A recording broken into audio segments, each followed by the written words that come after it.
Welcome to the Reformed Thinking Podcast, where we explore biblical truth for life today. And welcome, everyone, to the Deep Dive. This is the part of the Reformed Thinking Podcast where we take a bit of a different approach.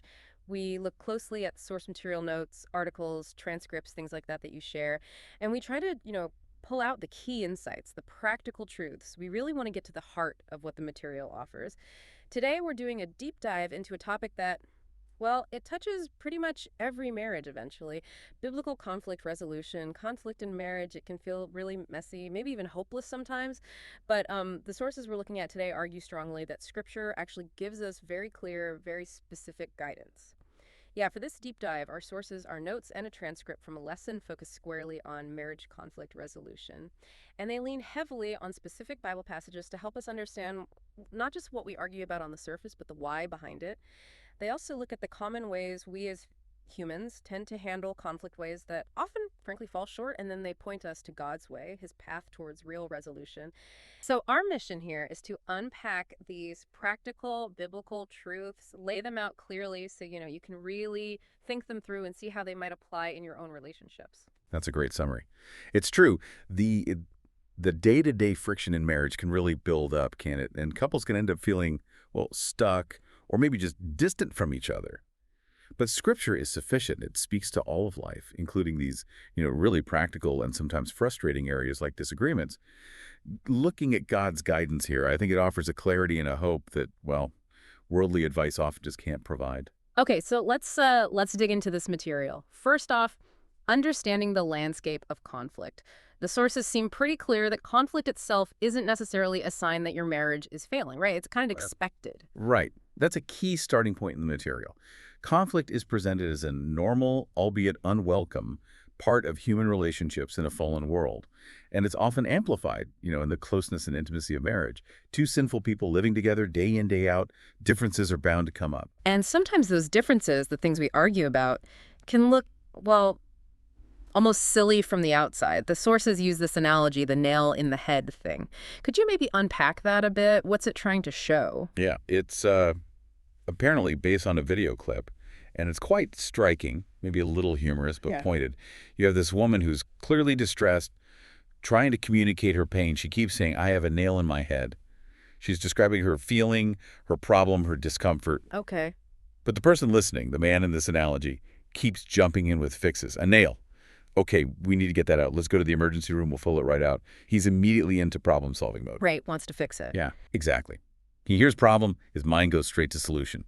But the woman, she isn't asking for a fix right then. She's trying to get him to understand, to acknowledge her experience. She does something like, look, I know you want to fix it, but can you just understand I have a nail in my head? His attempts to fix, even though they might be well-intentioned, miss the mark, because they skip over her need to feel heard and understood first. It just makes her more frustrated. That really gets at how something seemingly obvious, like a nail in the head, can actually reveal a deeper disconnect. Someone looking in might think, this is dumb, just take the nail out. But for the people in it, there's more going on underneath that surface issue. That's the point precisely. The analogy helps distinguish the conflict up here, which is the visible disagreement, the nail, the dishes, whatever it is, from the down here problem. That's the underlying issue, maybe an unmet need, a feeling, an expectation, or really a heart attitude that isn't being addressed. What looks absurd on the surface is often just a symptom of something more significant happening, down deep. Okay, so if we peel back that layer, what are some of those common surface things, the conflicts up here that the sources say often cause friction in marriage? Well, the material provides quite a list, and it really covers almost any aspect of life together. Finances are a big one, obviously. Anything from, how much was spent on the wedding way back when to buying a house, or disagreements about saving versus spending, especially maybe later in life with retirement funds. Then there are major life choices, deciding if you want kids, when to have them, how to raise them, different parenting philosophies. Those are huge areas for potential disagreement. And it gets down to the really everyday stuff too, right? The things you just bump into living under the same roof. Oh, absolutely. Daily living is full of potential friction points. Things like planning vacations, deciding where to go for holidays, how you interact with in-laws, it can be a big one. And then just basic household chores, Who does the vacuuming? Who takes care of the dishes? Vacuuming gets a specific mention. It does. which just shows how specific and sometimes small these surface triggers can be. And it goes into personal preferences too. Cleanliness standards, the classic neat freak versus the maybe more relaxed person. Room temperature one's always hot, the other's always cold. Even things like your natural body clock, your chronotype. Are you a morning person or a night owl? That can affect when you even try to have difficult conversations, which can cause its own problems if one person is sharp and the other is groggy. Yeah. Punctuality is another one, the always-on timer versus the perpetually late person. The sources even mention how different cultural or regional backgrounds might have different views on what on time even means, leading to clashes. It feels like these things, maybe small in themselves, become focal points for something bigger. Exactly. The sources use this interesting term, needy, N-I-D-I. It's a biological term, like a place where something starts or develops, like a nest or a breeding ground. The idea is that these surface issues, the vacuuming, the temperature, the punctuality, they aren't the real problem in themselves, but they become the needy, the places where deeper conflicts can start and grow because of how we react to them. Our responses often reveal those underlying heart issues. And our communication styles themselves can be one of those needy. The sources specifically talk about the processor versus the quick responder. Yes, that's a really common dynamic they highlight. A processor is someone who needs time. They need space to think things through, sort out their feelings, figure out what they want to say before they can really engage in a difficult conversation. They might need to, take a walk, sit quietly for a bit, maybe even sleep on it. Whereas the quick responder Wants to jump right in. As soon as there's tension or disagreement, they want to talk it out, hash it out, get it resolved now. And the clash happens because the processor pulls back, needing space, which makes the quick responder feel maybe shut out or ignored. But the quick responder pushes, which makes the processor feel pressured, maybe overwhelmed or ambushed. Precisely. The very difference in how they naturally approach dealing with conflict becomes a source of conflict itself. The quick responder's need for immediate engagement bumps right up against the processor's need for time and reflection. Neither style is inherently wrong, but that mismatch in timing and approach causes significant friction and can totally derail any attempt at resolution. The sources also touch on other communication styles, like using sarcasm or joking during arguments. Yeah, that's another potential pitfall. What one person grew up with is just normal banter, maybe even a sign of affection, can feel really dismissive or hurtful to someone from a different family background. You might think you're lightening the mood with a joke, but your spouse hears it as you not taking the issue, or them, seriously. The intent might be harmless, but the impact can create misunderstanding and distance, turning humor into just another conflict point. These ingrained communication habits are definitely part of the landscape. Okay, so we've seen the landscape, the surface arguments, the communication clashes, but the sources really press hard on the idea that the real drivers of conflict are much deeper. They point us directly to Scripture, specifically to James, for the foundational root cause. They absolutely do. The lesson material focuses heavily on James chapter 4, verses 1 through 3, as providing the core biblical insight into why we fight, not just in marriage, but in general. James asks this really searching question. What causes quarrels and what causes fights among you? Is it not this, that your passions are at war within you? Your passions are at war within you. That's quite a statement. It really shifts the focus inward, doesn't it? Away from the external situation. Completely. The sources emphasize this point.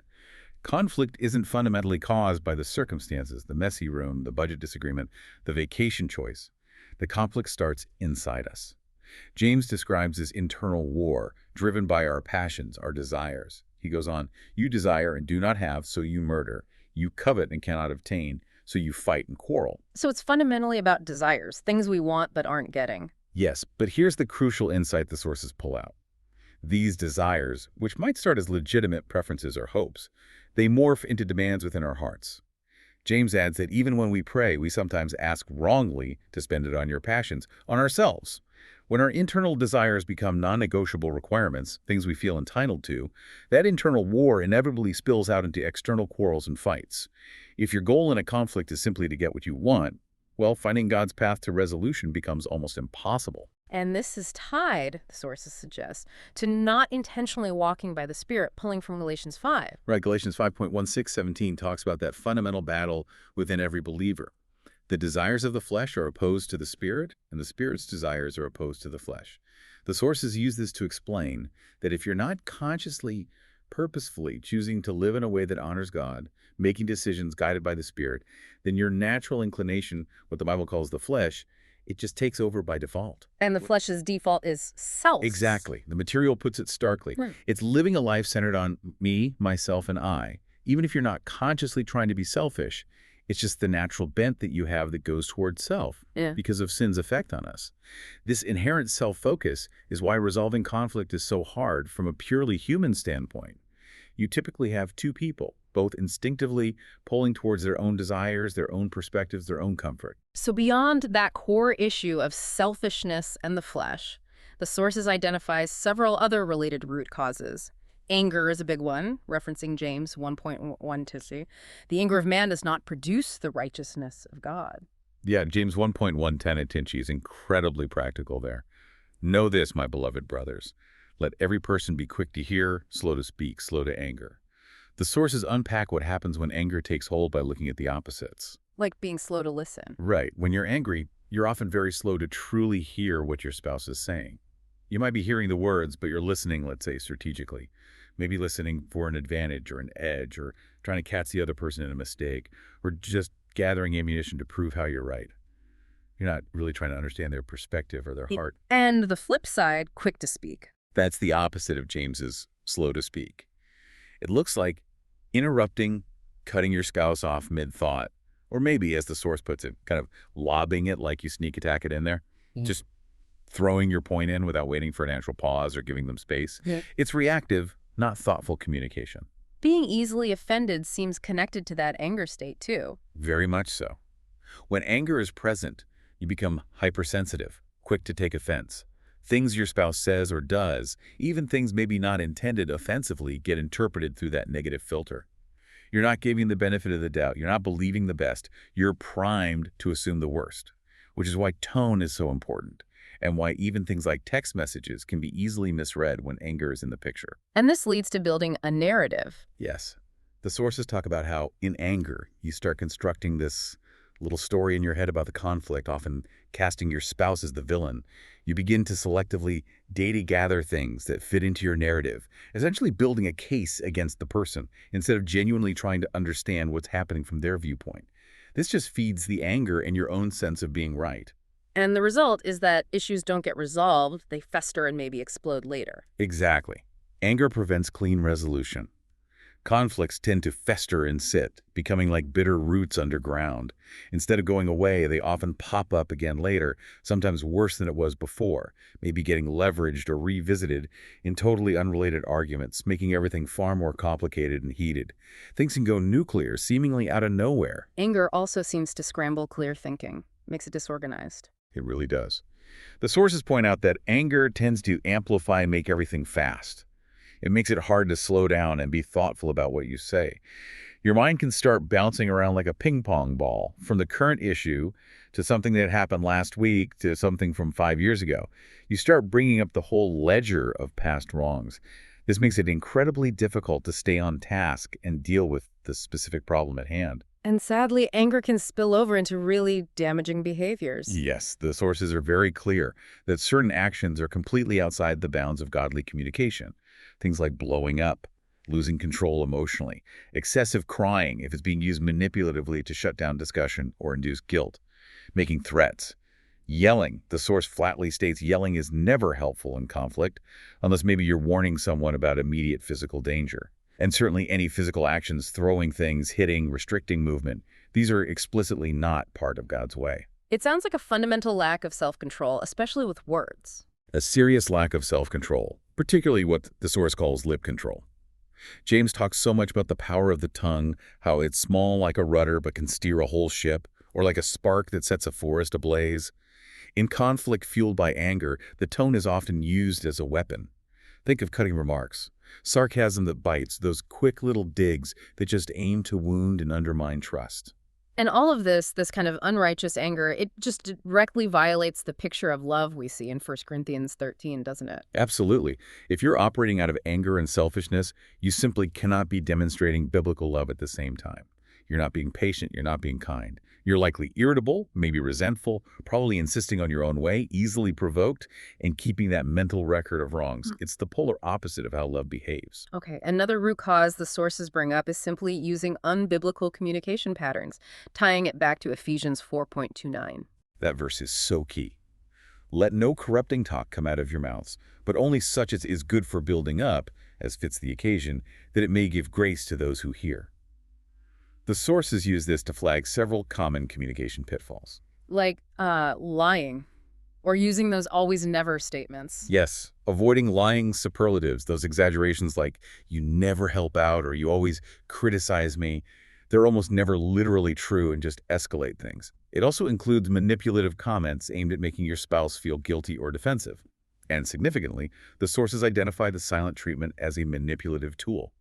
Biblical communication requires speaking truth in love. Using silence as a weapon to punish or control is unbiblical communication. And not speaking directly is also a problem. Right. Things like trying to communicate through your kids or muttering complaints under your breath, hoping your spouse overhears but doesn't confront you directly. Communication needs to be honest, direct, and aimed at building up, not tearing down or manipulating. The sources also mention abandoning God-given roles in marriage as a potential root issue. This connects back to Genesis 3 and the effects of the fall on the marriage relationship. The sources interpret part of the curse as introducing this ongoing tension, a tendency for the wife to want to control or usurp authority, and a tendency for the husband perhaps to domineer or rule harshly or maybe abdicate leadership altogether. Problems flare up in conflict when you are getting outside of your role, moving towards either of those extremes instead of the complementary God-designed pattern. Seeking only to be understood, but never really trying to understand the other person, that's another root cause identified. This brings us back to James 1 again, being quick to hear. In a conflict, our default mode is usually wanting to be understood and heard. We desperately want our spouse to get our perspective, our pain, our reasoning. But if both people are only focused on getting their message across, and neither is making a genuine effort to step into the other person's shoes to truly understand where they're coming from, you just hit a stalemate. You're both shouting, "Listen to me," but no one is actually listening. And unreasonable, or maybe more often uncommunicated expectations fuel a lot of this. Oh, this is a huge one, according to the sources.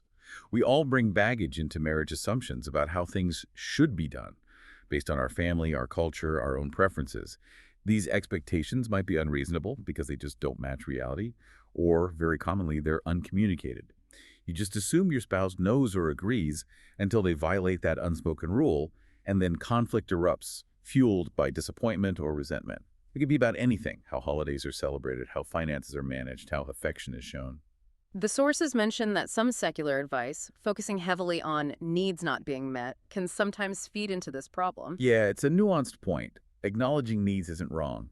But if the focus becomes solely "my needs aren't being met," it can subtly reinforce that self-centered perspective. It frames the problem as entirely external: "my spouse is failing me," rather than prompting introspection about whether my needs are actually desires that have become demands, or whether my expectations are realistic or clearly communicated, or what my own contribution to the dynamic might be. Judging motives and blame shifting are also listed as key roots. Judging motives, that's assuming you know the negative why behind your spouse's actions or words, even without clear evidence. The sources wisely point to Jeremiah 17:9-10, reminding us that the human heart is deceitful, desperately sick. Even our own hearts are hard for us to understand fully. If we struggle to know our own motives, how can we presume to accurately judge the hidden intentions of another? Assuming the worst is really an act of pride and fails to believe the best. And blame shifting. That's the classic Adam and Eve response in Genesis 3, isn't it? Adam blames Eve, Eve blames the serpent, it's pointing the finger at somebody else's fault. It's a way to relieve the tension on ourselves, to shift the focus, the microscope, off our own sin. But it completely prevents taking responsibility and moving towards genuine resolution. The lack of quality time seems more practical, but still listed as a significant root. It is. If a couple isn't intentionally making time for connection, for talking, for just being together without distractions, issues don't get addressed. They pile up. Life gets busy. Devices demand attention. Hobbies or work take precedence, and the relationship gets neglected. Without that regular investment of time and attention, small frictions can easily grow into larger conflicts because there's no space to deal with them proactively. It neglects the one flesh reality. And finally, fearing man more than God. This is about whose opinion ultimately matters most to you. Is it God's? Is it your spouse's? Within reason? Or are you more concerned about what your friends think, what your parents think, what people at church might think about your marriage or your spouse? When we elevate others' opinions above God's word and above the primary relationship God has given us in marriage, it warps things. The sources suggest that when God isn't central, the husband-wife relationship gets out of balance, and often one spouse feels devalued or disregarded in favor of pleasing others. And weaving through many of these is that recurring theme, a lack of self-control, especially with the tongue. It keeps coming up because, as James highlights, the tongue has such immense potential for both blessing and cursing. Without the Spirit's help to exercise self-control, it's just too easy in moments of conflict for the tongue to become the tool for those quick little digs, the sarcastic jabs, the angry outbursts that inflict wounds and destroy the possibility of gracious, constructive dialogue. Okay, so the sources paint this, well, pretty sobering picture of the internal roots of conflict, all stemming from selfishness, the flesh, lack of self-control. Then they shift gears to look at how, coming from that place, we often try to resolve conflict using methods that seem normal, maybe even logical from a worldly perspective, but ultimately fail by God's standards. The sources label these approaches man's way. Right, these are kind of the default human strategies. They make a certain kind of sense if your main goal is just to feel better or get your way or make the unpleasantness stop quickly. But, as the sources argue, these approaches all have holes in them.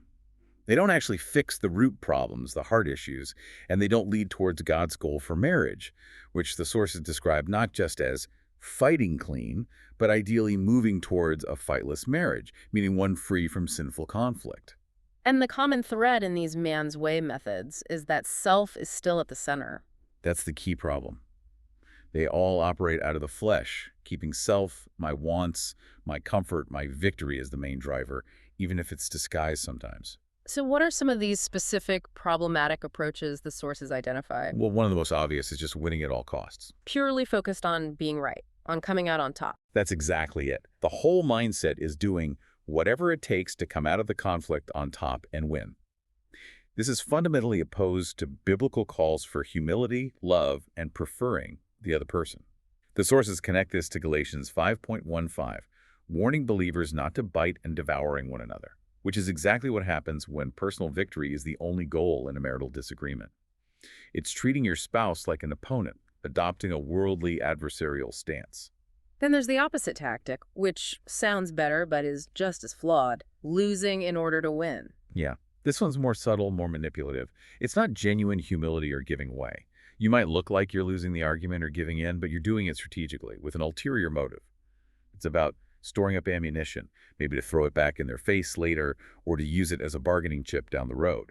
Examples might include putting on a big show of excessive crying to shut down the conversation or make the other person feel guilty, or saying things like, fine, whatever, I never win anyway, trying to induce pity or guilt. So it's not real resolution, it's just maneuvering. It's totally self-serving manipulation, a patchwork job, as the sources call it, driven by emotion, not principle.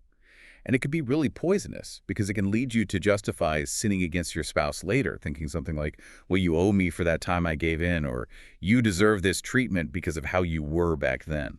Now, compromise is often held up as the gold standard for resolving conflict in relationships, but the sources seem to caution against a certain kind of compromise. They do.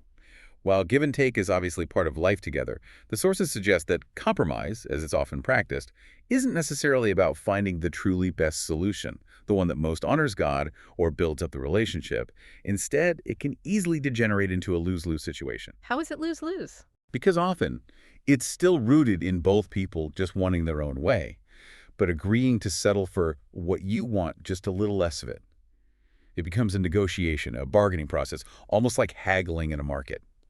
The goal isn't really sacrifice or prioritizing the other. It's giving up the absolute minimum to get at least some of what you originally demanded.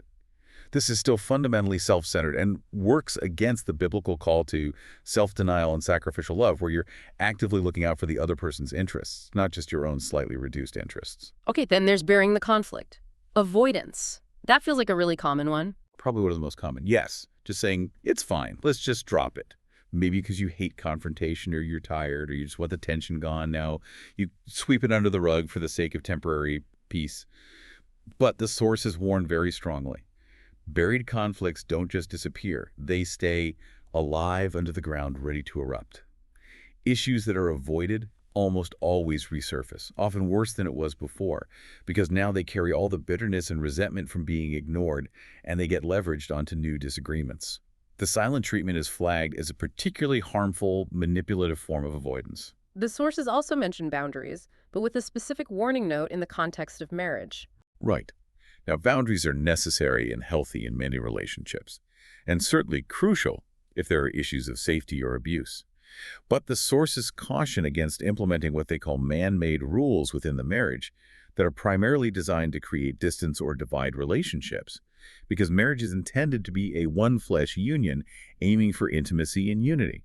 Examples given were things like automatically insisting on separate bank accounts for reasons of distrust, or separate bedrooms without a genuine practical need, like snoring or illness. While these might seem to make day-to-day life easier by reducing points of friction, they can actually drive a wedge between spouses and may not reflect a biblically centered approach focused on growing closer together. And lastly, the idea of fighting clean. This concept is often presented positively. Learn rules for engagement, fight fair, but the sources argue this sets the standard way too low. It implicitly accepts that sinful fighting, arguing with anger, harshness, manipulation is just inevitable in marriage, and the best we can hope for is to manage it better. But God's goal, the sources contend, is higher. It's not to fight clean, it's to not fight at all, meaning not engaging in conflict sinfully. Differences and disagreements will happen, that's conflict. But fighting in the sinful sense, with ungodly attitudes and actions, is what we should aim to eliminate entirely through God's grace. Wow. Okay, so if couples rely on these man's way approaches, trying to win, manipulating, compromising poorly, avoiding creating distance, or just trying to fight cleaner, Yeah. what are the results? The sources talk about devastating consequences when conflict isn't handled God's way. The fallout described is pretty severe, really damaging the core of the marriage. One major result is keeping a ledger. Like keeping score, a record of wrongs. Exactly. Mentally, or sometimes even literally, keeping track of every offense, every mistake, every time your spouse let you down. And this ledger isn't kept for the purpose of forgiveness or understanding, but to leverage the ledger, to pull it out and manipulate your spouse in future arguments. Remember when you did X? Well, now you can't complain about Y. It's exhausting, both for the person keeping the list and the person living under that constant judgment. It completely undermines trust, because you know nothing is ever truly forgiven or forgotten. And that seems like it would lead directly to being eager to gossip and slander. It does. When conflict isn't resolved biblically and bitterness builds up from that ledger, people often feel justified in dispensing their complaints to others outside the marriage. They gossip about their spouse, they slander them, maybe subtly, maybe overtly, seeking validation, looking for people to take their side by tearing down their partner. The sources warn this can even be disguised as asking for prayer. Please pray for my spouse, they always do, followed by a list of grievances. It damages the spouse's reputation and violates the unity of the marriage. And the idea of just getting away, separation, or taking a break starts to sound appealing. Yes, the sources point out that when conflict is consistently handled poorly, the thought of taking a break from your spouse, just getting some distance, can seem very enticing. But often this desire stems from selfishness, prioritizing your own emotional comfort, your need to recharge, over the biblical call to remain united, to cleave together as one flesh. Now, this is obviously different from situations where separation is needed for safety. But the casual desire for distance just because things are hard is a symptom of the relationship breaking down due to unresolved, poorly handled conflict. It also sounds like small things can get blown way out of proportion. That's the making mountains out of molehills effect. A minor disagreement, something seemingly trivial, suddenly explodes into a massive argument. Why? Because, according to the sources, it's often not about the molehill itself. That small issue just happens to trigger or connect to a much larger unresolved underground volcano of past hurts, bitterness, and conflicts that were buried instead of dealt with. The small thing becomes the vent for all that accumulated pressure, making the reaction seem wildly disproportionate. And the cumulative effect of all this over time is just increasing distance between the spouses. Yes, time, distance, and division grow. The emotional space widens, and sometimes physical distance too. Spouses might find they genuinely start to dislike each other more. They find more enjoyment being apart, investing more time and energy into hobbies, work, friendships, anything but the marriage. Individual lives run on parallel tracks instead of converging. This trend works directly against God's design for the one-flesh relationship. And the ultimate endpoint of these patterns can be just despair. That's the tragic outcome highlighted. A deep sense of hopelessness can set in. The marriage feels incredibly lonely, isolating. Even when you're physically together, you might feel hopelessly unsure how to get right with this person you're supposed to be closest to. This can lead to thinking your marriage is uniquely awful, or maybe just that all marriages are inevitably this disappointing, fostering a profound sense of resignation and discouragement about the relationship. That picture of man's way and its results is pretty bleak. But thankfully, the sources don't leave us there. They offer a strong contrast with God's way, which, they argue, starts with a completely different foundation, denying self. It's a radical shift from our natural, fleshly inclinations. Luke 9 talks about Jesus' call to his disciples. If anyone wants to follow him, they must deny themselves, take up their cross daily. God's approach to resolving conflict in marriage is rooted right there in denying that powerful urge to insist on our own way, to prioritize our own comfort, our own win. It directly confronts the self-centeredness that James 4 identifies as the source of quarrels. And Philippians 2, verses 3 and 4, seems presented as almost the banner verse for this entire approach. It's absolutely central to the source's presentation of God's way. Paul writes, "Do nothing from selfishness or empty conceit, but with humility of mind regard one another as more important than yourself. Do not merely look out for your own personal interest, but also for the interests of others." Regard one another as more important than yourself. That's a very high calling, especially when you're feeling hurt or angry in a conflict. It really is. It demands genuine humility, a conscious, deliberate choice to shift your focus. Instead of being consumed by your feelings, your rights, your desired outcome, you are actively choosing to consider and prioritize your spouse's interests, their well-being, their perspective. The sources are clear. This isn't the weak, self-serving compromise we talked about earlier. This is sacrificial love. And they point to Christ himself in the rest of Philippians 2 as the supreme example of this, humbling himself, laying aside his divine prerogatives for our sake. Okay, so if that's the core principle, deny self, prioritize the other out of humility, how do the sources translate that into practical steps? What does applying God's way actually look like in the middle of a disagreement? Well, a lot of the practical steps flow directly from that Philippians 2 mindset. One key application is to consciously lay down your rights. This means recognizing that while you have preferences, desires, even needs, you don't have a biblical right to demand that your spouse fulfill them exactly as you want, when you want. Your desires shouldn't function as non-negotiable demands that you feel entitled to. And related to that, the idea of prepare yourself to be wronged. Yes. Yeah. Because we live in a fallen world, and we're married to fellow sinners, just as they are married to us. Hurt is going to happen. Your spouse will sin against you sometimes. God's way involves having a heart posture that is prepared to extend forgiveness when that happens. It means realizing you can't just be driven by your immediate emotional reaction. You need to, by God's grace, renew your mind with his truth and choose to respond in a way that honors him, even when you've been hurt or disappointed. A very practical way to express laying down rights seems to be replacing demands with requests. Exactly. This is a tangible shift in language and attitude. Instead of saying, you have to do this, or I need you to stop doing that, you move towards phrases like, would you be willing to consider? Or, it would mean a lot to me if we could. Or, could we maybe try? This takes the pressure and entitlement out of it. It gives your spouse the freedom to respond out of love and consideration rather than feeling cornered or attacked. This is different from some secular approaches that might just focus on assertively stating your unmet needs, which can still carry that demanding tone. Seeing the conflict itself differently as an opportunity for growth is also presented as crucial. This involves changing your perspective on the conflict entirely. Instead of viewing it only as a problem, a pain, an interruption, you begin to see it as something God can actually use for good, for your sanctification and his glory. Conflict has a way of exposing our own hidden sins, our selfishness, our pride, things we might not see otherwise. It's a chance to learn more about yourself, to grow in understanding your spouse, and to discern what God might be trying to teach you both through this difficulty. Taking time for reflection after a conflict, asking, what was my part in that? What sinful attitudes were revealed in me? What can I learn? Is really valuable. And then there's the whole area of communication itself, fundamentally doing it biblically, circling back to Ephesians 4:29. Yes, that verse sets the standard.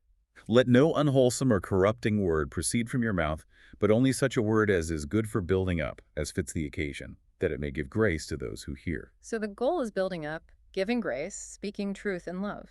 Exactly. Your words should be aimed at edification, not destruction. This requires actively speaking, remember, no silent treatment, because speaking truth is necessary. And it means deliberately avoiding all those unwholesome words and behaviors we talked about earlier, the ones rooted in anger, selfishness, and manipulation. Like the lying, the always and never statements, the manipulative comments. All of that. No lying superlatives, no comments designed purely to make them feel guilty. Communication needs to be direct, no going through third parties, no muttering under your breath, and it absolutely excludes those harmful behaviors. Blowing up in anger, manipulative crying, making threats, yelling except for safety warnings, throwing things, hitting. Those are simply not biblical ways to communicate. Practicing active listening and thoughtful speech, drawing again from James 1:19-20, quick to hear, slow to speak, slow to anger, is another core application. Yes, this is huge. Being quick to hear means more than just letting sound waves enter your ears. It means listening with the intent to understand, to grasp your spouse's perspective, their feelings, their point of view. Not listening defensively, not listening to find fault, but listening to learn. And because anger makes us want to be quick to speak and slow to listen, applying James 1 requires intentional effort. It means choosing to slow down and be thoughtful about what you say before you say it. And being specific helps too. Very much so. Speak clearly. Talk in sentences, not delivering long, uninterrupted paragraphs or chapters. Be specific about the issue at hand so your spouse actually knows what you're talking about. And part of being slow to speak is allowing your spouse to finish their thought without jumping in. Believing the best about your spouse is also emphasized as part of this listening-speaking dynamic. It's presented as an act of love, really, an application of 1 Corinthians 13.7 where love believes all things, hopes all things. Don't default to assuming the worst possible motive behind their words or actions. As Jeremiah 17 reminds us, our own hearts are complex and deceitful. We're hardly qualified to perfectly judge the hidden intentions of someone else. That judgment belongs to God. Choosing to believe the best, unless proven otherwise, is an act of grace, humility, and kindness. And the sources offered a practical tip for being gracious. Yeah, a simple but helpful guideline mentioned was, take the amount of grace you think you should give and then double it. The idea is to aim for being super gracious, constantly remembering the immense grace God has shown you in Christ and letting that overflow towards your spouse. Managing the conflict effectively, the process itself, is also part of God's way. Yes, this involves some practical wisdom. Principles like keep current, stay focused on the one issue you're discussing right now. Don't drag in the ledger of past unrelated offenses. Deal with one thing at a time to avoid confusion and overwhelm. And dealing with it relatively quickly. Right, drawing from the principle in Ephesians 4.26-27 about not letting the sun go down on your anger and not giving the devil an opportunity. This doesn't mean every single issue must be perfectly wrapped up before midnight each night, but it does mean not letting things fester and sit. Actively pursue resolution and reconciliation promptly. Don't let anger turn into bitterness or allow the conflict to escalate unnecessarily. Go nuclear, because it was ignored. And once it's resolved, it's done. Don't bring it up again. Generally, yes. Yeah. If an issue has been truly dealt with, biblically confessed, forgiven, reconciled way, then it should be put away, like God removes our sin as far as the east is from the west. The sources do note an exception. It might be necessary to discuss a recurring pattern of behavior, but the focus then is on understanding and addressing the root of the pattern for growth, not on relitigating specific past instances that have already been forgiven. Attack the problem, not the person.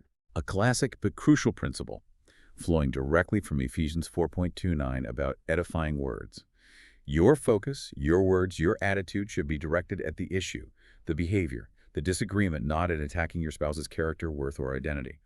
Refuse the temptation to make them feel the crushing weight of their failure, or to try and level them with condemnation. We should model God's mercy and grace. He doesn't constantly remind us of the weight of our forgiven sin. Remember Romans 8.1, there is therefore now no condemnation for those who are in Christ Jesus. We should extend that same grace, not condemnation, within our marriages. Acting intentionally rather than just reacting emotionally seems key as well. Yes, Ephesians 4.31-32 provides the framework. Let all bitterness and wrath and anger and clamor and slander be put away from you, along with all malice. Be kind to one another, tender-hearted, forgiving each other, just as God in Christ also has forgiven you. Notice the active verbs. Put away the negative fleshly reactions, bitterness, rage, slander, and actively put on the positive spirit-produced responses. Kindness, tender-heartedness, which the sources explain, involves an eagerness to forgive and reconcile. And forgiveness, all motivated by the forgiveness we've received from God through Christ, is a conscious choice enabled by the Spirit. And finally, the principle of overcoming evil with good, from Romans 12.1-21. Not paying back wrong for wrong. Precisely. When you feel wronged by your spouse, when they've sinned against you or hurt you in the conflict. The biblical response isn't retaliation or seeking revenge. Never pay back evil for evil. If possible, so far as it depends on you, live peaceably with all. Trust God with justice. Vengeance is His. Instead, we're called to the counterintuitive. If your enemy, and this applies even more strongly to our spouse, he's hungry, feed him. If he is thirsty, give him a drink. It's a call to actively do good toward your spouse, seeking their well-being even when you feel hurt, rather than seeking retribution or just focusing on your own pain. All these practical steps really, from laying down rights to forgiving to overcoming evil with good, they all circle back to that foundational principle of denying self, prioritizing the other, and addressing the root causes of selfishness and walking by the flesh that the sources identify as the starting point of conflict. So the sources paint God's way not just as, a nicer way to argue, but as a path that aims higher than just fighting clean. It aims towards that goal of a fightless marriage, at least in the sense of avoiding sinful fighting. That's the vision presented. When, by God's grace, both spouses are genuinely trying to live out Philippians 2.3-4, denying self, humbly regarding the other as more important, actively seeking the other's interests, then you have two people whose primary motivation isn't getting their own way or winning. It's loving and serving the other person. And it seems like the surprising result, almost a paradox, is that often both people end up feeling cared for and having their desires met anyway. It often works out that way, doesn't it? Because if your main focus is lovingly seeking your spouse's good, and your spouse, empowered by the same spirit, is doing the same for you, then you have this beautiful dynamic of mutual care and generosity. Needs and desires get met not because they were demanded, but because they were freely given out of love and a desire to bless the other person. This whole process, striving to resolve conflict God's way, must be a catalyst for growth, both individually and for the marriage itself. Oh, absolutely. God definitely uses conflict, and our struggle to handle it according to His Word as a tool for sanctification. It reveals our sin, forces us to depend on Him, refines our character, makes us more like Christ in humility and love, and successfully navigating conflict biblically, even imperfectly, strengthens the marital bond. You face challenges together, relying on God and come through it closer. And of course, seeking to resolve conflict, His way ultimately honors God because it reflects His character and His design for marriage, requiring dependence on His Spirit. And the sources mentioned the powerful witness this offers through the church community. That's a really significant point they make. When Christian marriages, visibly within the church body, demonstrate this countercultural way of handling conflict, showing humility, grace, forgiveness, self-denial, it becomes a powerful picture, an image bearer of God's grace to a watching world. It shows what's possible when Christ is at the center of a relationship, reflecting the reconciliation He accomplished and offering a compelling witness to the goodness of His ways. #outro. Well, this deep dive has really given us a lot to think about regarding biblical conflict resolution in marriage based on these sources. We've looked at the common surface issues, traced the conflict back to those deep roots in our own hearts, selfishness, the flesh, and seen the pretty damaging results of trying to fix things using worldly or human methods like winning, avoiding, or manipulating. And thankfully, we've also seen the contrast, God's way. Centered on denying ourselves, prioritizing our spouse with humility and sacrificial love, communicating in ways that build up and give grace, practicing genuine listening and forgiveness, and actively choosing Christ-like responses over fleshly reactions. The sources really lay out clear, scripturally grounded principles for navigating this often difficult but unavoidable aspect of married life. It's definitely a high calling, but one that offers real hope for building marriages that are healthier and ultimately more honoring to God. It really does. Maybe just as a final thought to mull over, consider that core principle again from Philippians 2.3-4. Regarding your spouse is more important than yourself, looking out not only for your own interests, but also for the interests of others. Just ask yourself, how might intentionally trying to apply just that one principle change the way you approach the next disagreement, the next point of friction, maybe even a conversation later today or this week? That shift in focus, empowered by God's Spirit, could make a real difference. Something worth praying about and seeking His help to live out. Absolutely. Great food for thought. We encourage you to take these truths, reflect on them, and prayerfully consider how to apply them in your own marriage. Thanks so much for joining us for this deep dive.